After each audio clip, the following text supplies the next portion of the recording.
और परमेंद्र खाता है, शरीर में तो परमेंद्र का काम होता है, परमेंद्र खाता है शरीर में थोड़ा बहुत। सतयुग में जो भूख होती है वो थोड़ी होती है या ज्यादा होती है? जो भोगी होते हैं, जैसे निजाम बादशाह 500 रानियां रखता था, तो कितना उसका नाश्ता बताया? केले का पूरा लंगर का लंगर ही खा जाता था नाश्ते में। तो ये निशानी है, जितना ज्यादा भोगी होगा उतना ज्यादा भोग भोगेगा इंद्रियों से और रोगी भी बनेगा। योगी न रोगी बनता है और न भोग वासना में लिप्त होता है। इच्छा मात्रम अविद्या। और गले में हाथ दिखा है, पाँव में हाथ हैं? गले में हाथ और पाँव में हाथ पाँव में हार? ठीक है। पाँव में हार थोड़ी ही दिखाया है। गले में भी हाथ होता है, गले में हार होता है, पाँव में हाथ। पाँव में कहीं हार होता है? फूलों को कहीं पाँव से कुचला जाता है? है? फूल तो पायल है, हार नहीं है। हाँ जी। और बीज कौन पीते हैं? गोविंद को पीते हैं कि गोविंद को पीते हैं? बीज कौन पीते हैं? जो पतित होते हैं, जिनकी शक्ति क्षीण होती है, वो भोग भोगते हैं, बिख पीते हैं। और जिसकी शक्ति क्षीण नहीं होती है वो भोग ही नहीं कहा जा सकता। शंकर के लिए तो गायन है, शंकर बीज पीते हैं। ये दुनिया वाले कहते हैं या ब्राह्मण कहते हैं? दुनिया वाले कहते हैं शंकर विष पीता है। अब वास्तव में शिव की आत्मा ने विष पिया या शंकर पीता है? शिव की आत्मा निर्विष है, जो सदा काल की निर्विष है वो ही सारी दुनिया का विष पी सकता है। वो तो एक बार प्योर है, पवित्र है। वो शिव है, शंकर नहीं है। हाँ, शिव और शंकर जब एक हो जाते हैं, परम आत्मा हो जाते हैं, तब कहा जा सकता है। और शंकर ने विष पिया तो उसका बदन नीला हो गया। भक्ति मार्ग में कहते हैं। लेकिन राम को भी नीला ही दिखाते हैं, कृष्ण को भी दिखाते हैं। और शिव बाबा को काला नहीं दिखाते। लिंग को दिखाते हैं भक्ति मार्ग में, हीरे का लिंग जो सोमनाथ के मंदिर में लिंग के बीच में हीरा जड़ा हुआ था,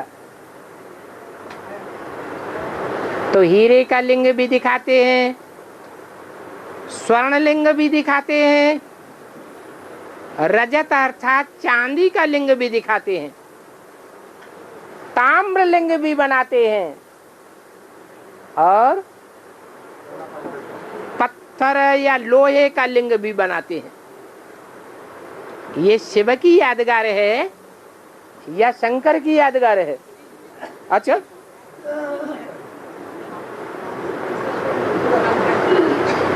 शंकर 4 अवस्थाओं से गुजर सकता है, इसलिए शंकर को याद में बैठा हुआ दिखाते हैं। याद में बैठा हुआ दिखाना ये पुरुषार्थी की निशानी है या भगवान की निशानी है? वो पुरुषार्थी है पतित से पावन बनने का। शंकर की आत्मा अलग है और शिव की आत्मा अलग है। वो देव है, भगवान नहीं है।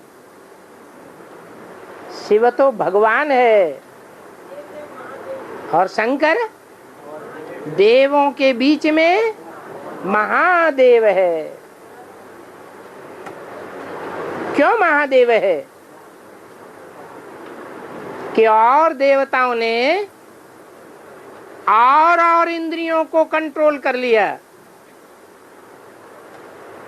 लेकिन जो काम इंद्रिय है उसको पूरा कंट्रोल नहीं किया। इसलिए सभी देवताओं के सभी इंद्रियां पूजी जाती हैं, लिंग की पूजा नहीं होती। और शिव के लिंग की पूजा होती है। वो लिंग यादगार है कि शिव ने इस लिंग में प्रवेश किया है, नहीं तो शिव तो सदैव ज्योति बिंदु है। छोटा है या बड़ा है? शिव छोटा है या बड़ा है? शिव तो सदैव ही सूक्ष्म है, लेकिन वो बड़े रूप में प्रवेश करता है। तो जिसमें प्रवेश करता है उसे लिंग रूप में दिखाया गया है। अच्छा बाबा, ऐसा भी तो कहा जाता है कि महादेव एवं देवताओं के पूर्वज ज माने जन्म लेने वाला और पूर्व माने पहले। जितने भी देवात्माएं हैं उन देवताओं में सबसे पहले जन्म अर्थात प्रत्यक्षता रूपी जन्म किसका होता है? जिसका पहले प्रत्यक्षता रूपी जन्म होता है वो ही महादेव है। बाद में प्रत्यक्षता रूपी जन्म लेने वाले महादेव कैसे हो सकते? और अच्छा बाबा, एक बात समझ में नहीं आया। 5000 साल का जो ड्रामा है, फर्स्ट बार जो शुरू हुआ उससे पहले तो संगम जो था ही नहीं, उस टाइम कैसे पता चलेगा ये इसका रिहर्सल कब चालू हो रहा है? संगम किसे कहते हैं? संगम मतलब मिलन, काहे का मिलन? आत्मा के साथ परमात्मा के साथ मिलन। आत्मा का परमात्मा के साथ मिलन पहचानने के बाद होगा या बिना पहचाने हो जाएगा? तो कब पहचाना? 36 में पहचाना या बाद में पहचाना? 36 में नहीं कहेंगे कि पहचाना। पहचान ज्ञान को कहा जाता है। 36 में ज्ञान था, बाप का ज्ञान, बाप की पहचान सन 36 में थी। अगर सन 36 में बाप की पहचान होती तो राम वाली आत्मा फेल हो सकती थी? नहीं हो सकती थी। बाप का प्रत्यक्षता वर्ष मनाया ही गया 76 में।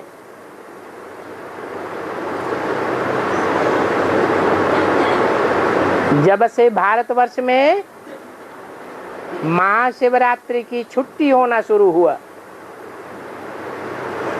पहले तो भारत में शिवरात्रि की छुट्टी भी नहीं होती थी। तो बाप ही आकर के आत्मा को ज्ञान देते हैं कि तुम आत्मा कौन हो, कौन सा पार्ट बजाने वाली आत्मा हो। तुम्हारा चित्र देव आत्मा का चित्र है या दैत्य आत्मा का चित्र है?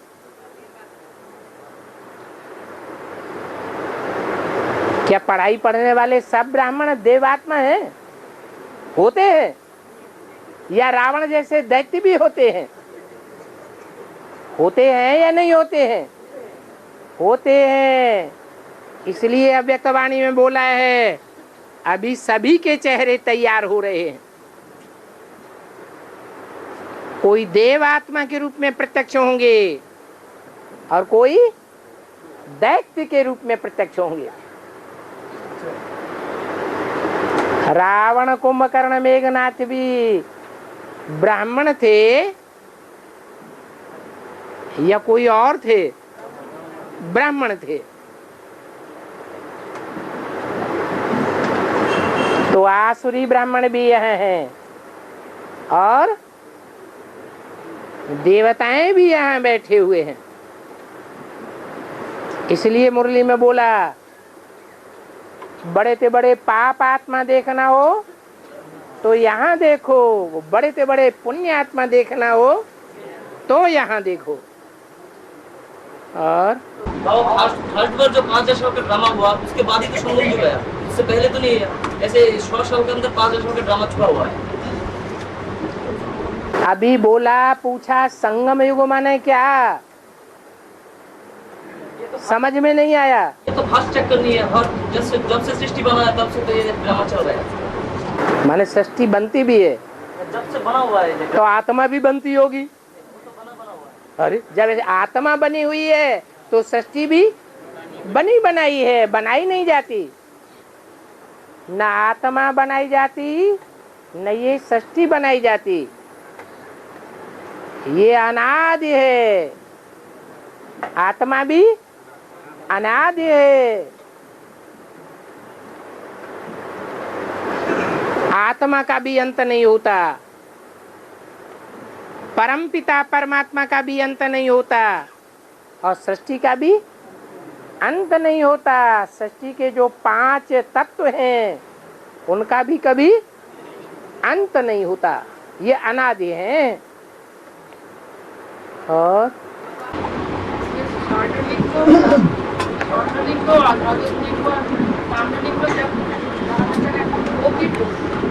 के बाद ही shifting हो गया। रजतलिंग रजतलिंग जब वो किस अरे 76 के बाद ही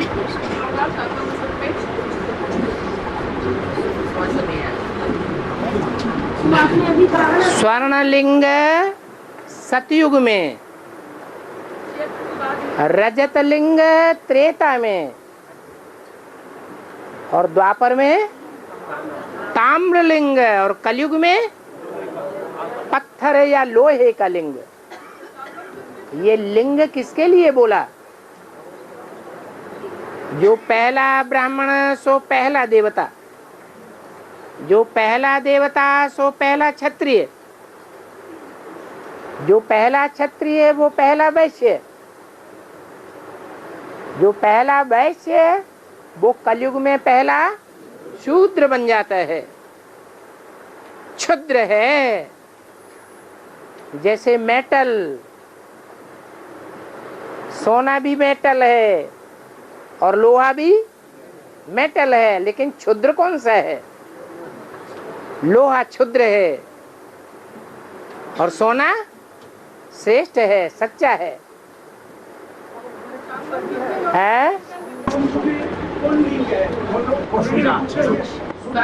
संगम युग में रजत लिंग भी नहीं है, स्वर्ण लिंग भी नहीं है।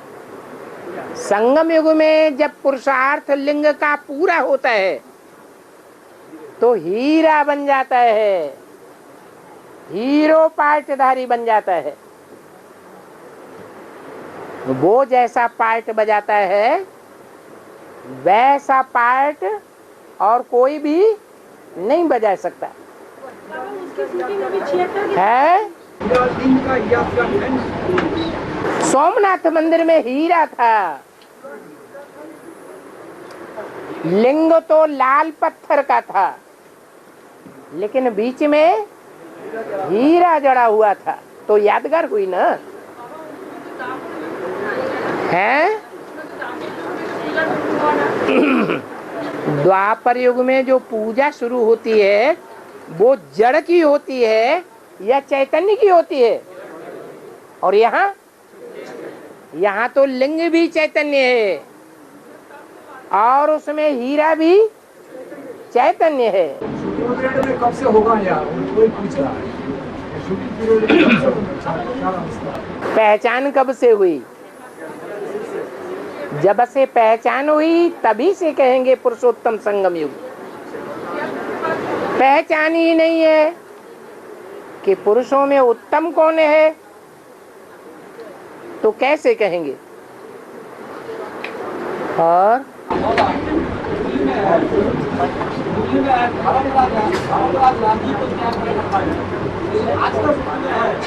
बाबा के साथ धर्मराज भी है, चंद्रकाठी से बहुत मार भी खाते हैं बाबा। बाबा जब राजी है तो बच्चा है, धर्मराज का बच्चा कैसे करेगा, ऐसा मार क्यों खाएगा बाबा? शिव बाबा धर्मराज नहीं है। शिव बाबा तो प्यार का सागर है। जो प्यार का सागर है वो मार का सागर कैसे कहा जा सकता? हाँ, कहते हैं शिव बाबा, क्या कहते हैं? धर्मराज मेरा राइट हैंड है, धर्मराज मेरे साथ है। तो धर्मराज की आत्मा अलग और शिव बाबा अलग। जो धर्मराज है, धर्म का राजा, वो धारणा का राजा हुआ होगा। अगर धारणा का राजा नहीं हुआ तो धर्म का राजा नहीं कहा जा सकता। और ये जो धर्म का राजा है वो ब्रह्मा बाबा है या दुनिया में कोई और आत्मा है? क्यों है? क्योंकि उसी ने प्रैक्टिकल जीवन में सबसे जास्ती सहन किया है। बच्चों का अत्याचार मां ने सबसे जास्ती सहन किया है। तो जिसने ज्यादा सहन किया है वो सहन कराने के निमित्त बनना चाहिए या नहीं बनना चाहिए? वो ही धर्मराज है। इसलिए बोला कि धर्मराज मेरे साथ है, मैं नहीं हूं धर्मराज। मैं मार का सागर नहीं हूं, मार का सागर धर्मराज है। बहुत सहन किया है। तो जो यहाँ बहुत सहन करते हैं वो बहुत सहन कराने के निमित्त भी बन जाते हैं। इसलिए सहन शक्ति को सर्वगुणों का राजा कहा गया है। परंतु ये बात नंबरवार ब्राह्मणों को याद रहती है कि संगम युग में हमें कौन सा गुण विशेष रूप में धारण करना है। जितना जितना हम संगम युग में ब्राह्मण परिवार के बीच में सहन करेंगे उतना ही हम बड़े राजा बनेंगे, बड़े देवता भी बनेंगे। सहन शक्ति सर्वगुणों का राजा है। और बाबा शिव बाबा आकर एक देश, एक जाति, एक भाषा, धर्म बनाने के लिए आए हैं, ज्ञान भी देते हैं, परंतु बहुत ही प्रादेशिकता चलती है। बहुत ही प्रादेशिकता चलती है। उसका अर्थ क्या है? उसका अर्थ क्या है? प्रादेशिकता चलता है।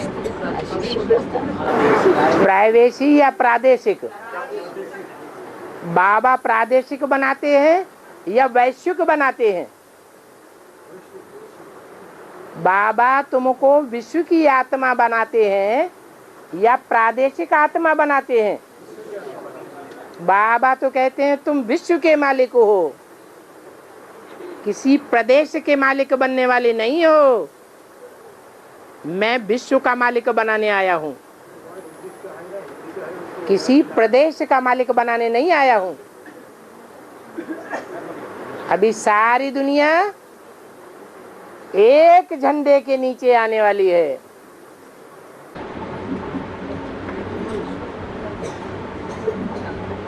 हमारा मुरली में इंग्लिश वर्ड भी आ जाता है, उर्दू भी रहता है उसमें हिंदी भी होता है, इसलिए तो समझने में है तो गड़बड़ हो जाता है।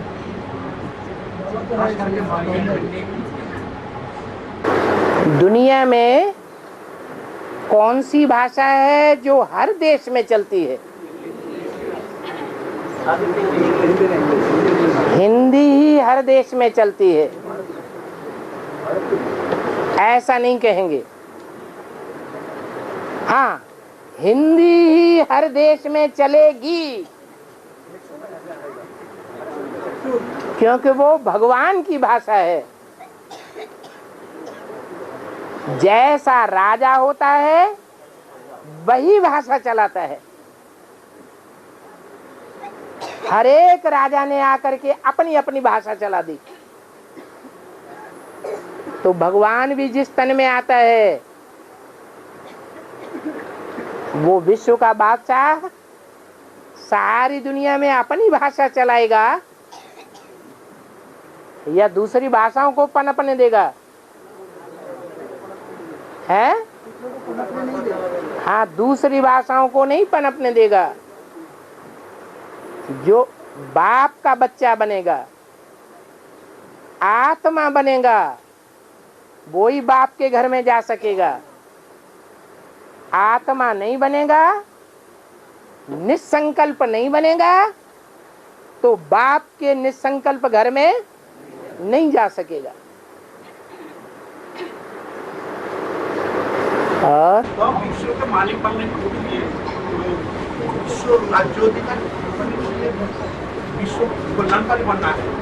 विश्व कल्याणकारी बनने का एक का कल्याणकारी नहीं बना। 500 करोड़ में से एक का कल्याणकारी नहीं है, एक का कल्याण करता है और सारी दुनिया का कल्याणकारी है। तो क्या विश्व कल्याणकारी कहा जाएगा? नहीं कहा जा सकता। आत्मिक दृष्टि माने विश्व कल्याणकारी। आत्मिक दृष्टि नहीं है, देह की दृष्टि है, तो विश्व कल्याणकारी नहीं कहा जा सकता।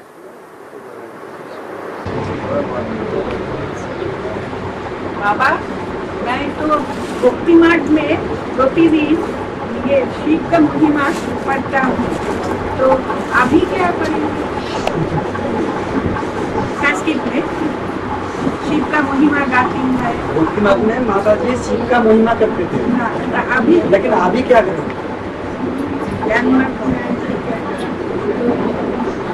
भक्ति मार्ग में सिर्फ महिमा ही करते थे या पहचानते भी थे? हैं? पहचानते तो नहीं थे। तो करा धरा सब बराबर हो गया या कुछ फायदा हुआ?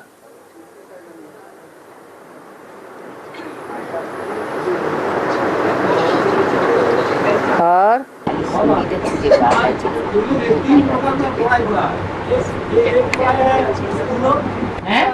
पढ़ाई तीन प्रकार का है। हाँ, एक प्रकार स्थूल, दो प्रकार प्रत्यक्ष और तीन प्रकार गुप्त पढ़ाई। तो क्या गुप्त पढ़ाई करने से दोनों पढ़ाई हो जाएगा? एक स्थूल पढ़ाई, एक सूक्ष्म पढ़ाई, हाँ, और एक क्या पढ़ाई? तो क्या वो दोनों पढ़ाई पढ़ना पड़ेगा कि वो दोनों पढ़ाई पढ़ना पड़ेगा। पढ़ाई पढ़ने से पूरी पढ़ाई हो तो जाएगा? तीसरी पढ़ाई कौन सी बताई? नहीं, गलत फहमी हो गई। गुप्त पढ़ाई ही सूक्ष्म पढ़ाई है। दो तरह की ही पढ़ाई है, डागली पढ़ाई और गाडली पढ़ाई। तीसरी पढ़ाई कोई होती नहीं है। और अच्छा बाबा, कोई भी आत्मा चार अवस्था में गुजरता है, सत्य सत्य सामान्य रजो तमो। ये जो मयूर और जो पपीता है, ये तो शब्द युग से लेकर अभी तक शब्द को 10 स्टेज है। इसका हाँ। क्या चक्कर है, समझ में नहीं आ रहा। जो मोर है वो सतयुग में मोर और ज्यादा सुंदर होगा या एक जैसी सुंदरता कलयुग के अंत तक बनी रहती है? देखने में सुंदर होगा। देखने में ही सुंदर होगा और अनुभव में भी सुंदर है। लेकिन पवित्रता अभी तक वो मेंटेन कर रहा है। अगर ये मिसाल जीवित न रही होती तो कोई दुनिया में इस बात को मानता भी नहीं। क्या कि ऐसी पवित्रता भी दुनिया में हो सकती है जिसके लिए कामेंद्रिय की जरूरत ही नहीं है। इसलिए